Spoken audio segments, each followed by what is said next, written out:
Welcome to the Real Horror Stories channel. This channel is based on the real horror stories which is shared by our viewers. First story shared by Majid from Morocco. Majid said he liked to real paranormal stories on internet, and this story he read somewhere on internet which is shared by a man named John. John said, when I was a kid growing up in Ireland, lived on a small town called Waterford. My family was poor and we moved from place to place a lot.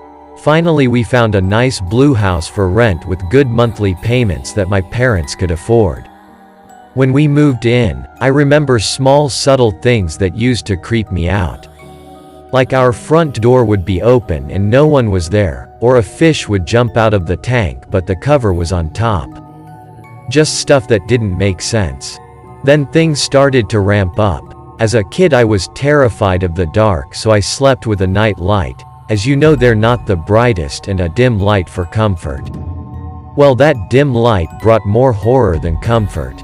I started to see a black figure crawling on my walls, almost as if it was the size of a child, but the body was crawling on all four limbs, the arms stretched out like putty. Terrified, I speak to my sister about it because it was always just easier to go to her rather than my parents. She ends up telling me that when she's awake in the mornings, after her showers, when she'd brush her hair, she always seen a black figure run behind her in the mirror, too fast to be seen.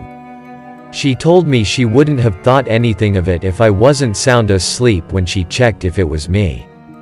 It scared her even more because she felt the wind on her hand from the running. One day, two pale white children are on the property and only my sister and myself were home. She asks me to confront them, so I do. I go and ask, "Who are you? Why are you here? It's our house." They then say it's their grandpa's and we shouldn't be there. So I say, "Okay, well, where is your grandpa?" And they point inside the house. Creeped out, I tell them to leave and I go inside. Then finally, the mind games got worse. The way our neighborhood was set up, we had no neighbors to the right or left of us, only in front of us. That's important later. There would be days when I'd go into my mom's room and snoop around. My sister was my babysitter when my parents worked, so I was usually alone a lot. Well, one day, as I'm playing in her room, I hear, "Hey, do you want to be my friend?" I go to the window where I heard it came from and we had a neighbor. Well, a little girl pops her head out and asks again. I say yes and we start talking. I don't remember all the things she asked me to do. Some were too embarrassing to admit even anonymously, but one stuck with me that I'll never forget. She asked, "You should pour that gasoline on yourself and light a match." So I go to the shed and take the gas for the lawnmower. We rented, so we obviously had to do upkeep. Well, after I do, so I hear my mom come home. I go inside and she smells me. She immediately gets mad and asked why I would do that. I tell her the little girl next door told me to do so. Freaked out, my mom tells me we don't have a next door neighbor. The house I saw also disappeared. Second story shared by a person named Dark Soul. When I was a child, my mother always told me, "Devil aren't real, they can't hurt you." But how wrong she was. After her passing, my father became distraught. He would stop hanging out with his friends and barely leave the house. He would typically fall asleep in his chair with a beer can in his hand. But that's when it started. The knocking on my window. Every night between midnight and 1, there would always be a knock. Every time I called my dad to my room, the knocking would stop, and he'd get furious, thinking I was playing a prank on him. It started getting worse as the days went on. It wasn't my window anymore, but now it was my closet. Randomly in the middle of the night, the door would open. Every time it happened, I would hide under my blankets and pray to God that it'd go away. But every morning I'd look at my closet and the door would be shut like it never happened.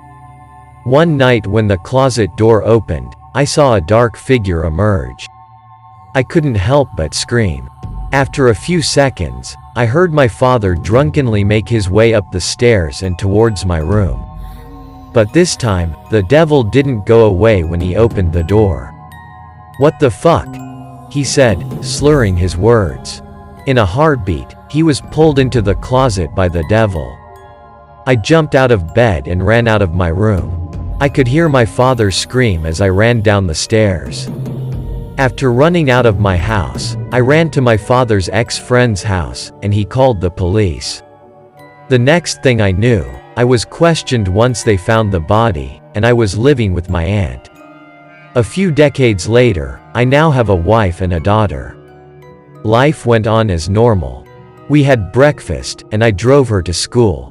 Once home, my wife and I got into an argument about who would do the laundry. But later that night, that's when my daughter said the words I wished to never hear, "Dad, there's knocking at my window." My heart jumped. "What did you just say?" I said, raising my voice a little. I rushed into her room and flung the curtains open. Nothing but darkness. The knocking stopped just like when I was a kid. The next morning, I was still stressed about it. My wife would ask me what's wrong, and I'd only reply with, "Nothing, honey." After dropping my daughter off at school, I researched what I had experienced as a kid. But I found nothing. A week later, my daughter said there was a devil in the closet. Later at night, before she went to bed, I set up a light in her closet and left the door open, and put a camera facing the closet.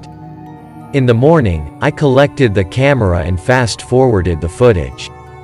Shortly after I left, the light in the closet started flickering, then the camera shut off.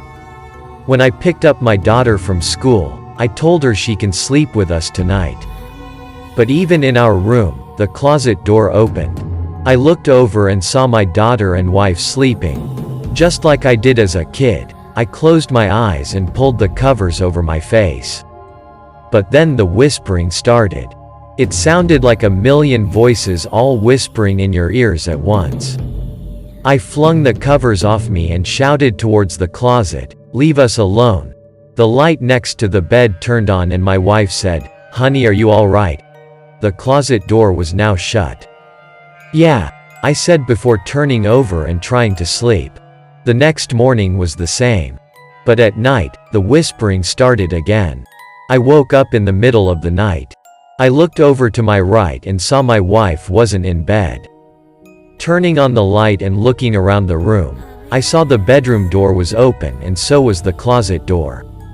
I rushed out of the room and went into my daughter's room, turning on the light. She wasn't in there either. I quickly rushed down the stairs and saw something in the kitchen. It was tall with long fingers and had pale skin. Without thinking, I ran and grabbed a kitchen knife on the counter and stabbed the devil in its stomach over and over. It smiled at me, showing rows of razor-sharp teeth. A few seconds later, I passed out. I opened my eyes and panicked, seeing blood on my left hand, thinking it was mine. The only thing on my mind was finding my wife and daughter. My right hand still held the knife and there was blood on it. Turning around, I saw my wife and daughter's bodies with stab wounds on them. A tear fell from my eye as I dropped the knife. If your kid ever tells you about knocking on their window in the middle of the night, just let the devil kill you as it did to your father so your family will live. Third story was also shared by Dark Soul. He said this happened with his friend. It was November 10, 1995 and I was 18 at that time. Winter nights were getting chill and same day in the evening my aunt died. She was an acute arthritis patient. She was a patient from her younger age and during 1995 she was in her 60s. Same night of her death, while we did the last rituals after her burial, I felt something not correct while sleeping at night. It was 2:05 a.m. when I felt like my body turned out to be triple the actual weight of my body. I was afraid and I ran out from bedroom to living room. My parents also ran towards me. They gave me a glass of water and an equilibrium tablet which helped me to relax a little. But one thing was confirmed, that there was something paranormal happening with me. Earlier my parents thought maybe due to fear of seeing someone dead caused it, but this happened to me every consecutive night same time, after which they agreed. After 3 days, my father took me to a priest in mosque. He listened to all the details and then gave some thread to wear on neck for safety. After wearing, that problem seemed solved, but it only helped few days, after which my health started getting worse day by day. I started feeling dizzy, head seems floating, not able to concentrate. That continued. I thought that I had some eyesight issue, but it was not. Sometime I feel gastric issue, headache, heart palpitation. Even went to a professional cardiologist. He had me undergo full body tests, ECG, BP monitoring, making changes in diet. Everything turned out to be absolutely normal. He told my father nothing to worry about, just relax. Anyway, as doctor mentioned, I started going out with friends more, spending more time with them, enjoy roaming in streets, but at night same paranormal activity continue. Now even my parents were not willing to listen to me as they were satisfied with doctor, but I know that I am in problem. Time went on in similar way. I started feeling very insecure after 7 p.m. every day. I felt like someone is trying to hold me. I felt pinch on my heart side and I got afraid, but didn't tell anyone about it as none believed me anymore. It was my final year physics exam in April 1999. I was well prepared even in those situations. But when I started writing my exam, I felt same pinch near my heart side. Palpitation started. I felt like I am going to die. I asked for help from the invigilator, but she revoked at me that I am making excuses. After an hour I felt some relaxation and I completed my 3 hours exam in 2 hours with shivering hands and really bad handwriting. It was terrible experience of my life. Similar incidents also happened in other exams. After exams were over, 2 months long summer vacation started. I used take my bicycle and move around in the local market, but I felt like something has acquired my mind. I was not sure what's happening to me. Horrible nightmares started coming. Being afraid I was not able to sleep at night properly, so I used to sleep during early morning after I heard chirping of birds. I realized that when I go in sunlight I felt some relaxation, like the evil spirit which was trying to harm me becomes powerless in sunlight. But in evening 7 p.m. onwards, it looked like there's no God. I started thinking why this is happening to me. Soon I realized that I harass Aunt a lot when she alive. I used to beat her, make fun of her, throwing water on her in winter, kick her, push her without any reason. I used to see my parents ill-treating her and so did I. She was always normal with me, but I used to do all that bad stuff to her. I cried afterwards so much, cried from the bottom of my heart. I pray God to beg her pardon. I cried daily begging her pardon. It continued and I realized I felt little relaxed after crying, like heavy heart turned lighter, but that was only for short span of time. Afterwards I started feeling something really bad is going to happen. I talked to my parents but they ignored it, but I know that something really bad is about to happen. It was Friday the 13th of December 2000 afternoon when it felt like someone like shadow was following me. When I tried to look back, it was too fast. Next, I felt like my teeth are getting sharper like axe teeth and tongue was getting bitten underneath. It was very horrifying. I know something will happen, but I kept on ignoring even after feeling all that. My heart rate was high as I was able to listen to it in my ears. At night same time 2:05 a.m. I realized some spirits entered inside me. I was trying to speak but unable to do so, not able to move, but then I pushed myself with full force from my bed and started shouting, "Dad! Please save me, Dad! Please save me!" I felt like I am about to die. My voice was changed as there were 4 or 5 different voices were coming from inside me. I was shouting in same voices for help. My body became so heavy and hard to move. The voices by which I was shouting, crying for help woke up all the neighborhood. They were actually enjoying what was happening to me, enjoying seeing my death coming. Somehow my father managed to hold tight my arms and shoulders. He was also afraid what was happening to me. My mother fainted several times that night seeing me dying. And I was fighting inside with the spurts inside me. At that time when all this was happening, I thought it's the last time, it's death, so I started giving up. My body was ice-chilled cold. But then my mother told me to seek God's help, utter His name, seek for His shield, He will protect you. I started taking His name with same voices coming. Suddenly those voices stopped, but my condition was like I was almost dead. My father asked me to walk with him to see priest in the neighborhood, but I was not able to walk as don't feel energy in my feet. Somehow my father holds me tight, supported and took me to the priest who lived in neighborhood. Priest was already aware about my condition as the voices which came from inside me were audible up to 3 kilometers. Soon he realized that I had been in ghost's possession, and actually they were more than one. He uttered some holy verses, gave me some holy water to drink, and all that took around an hour or so, after which I started feeling okay.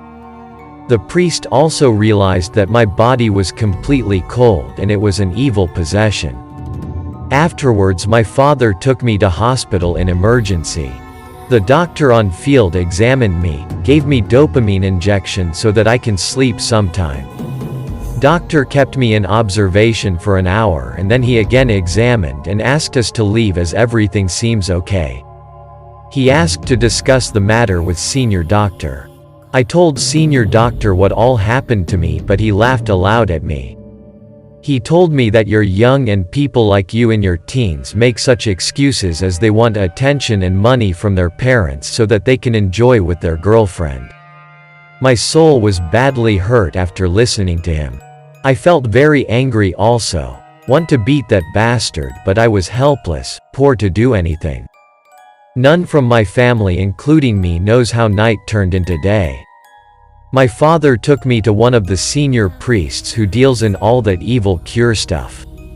He listened to us, examined the whole matter and gave us some holy water, some holy verses and other thing to drink, eat and place at home. That whole thing continued for almost 5 months.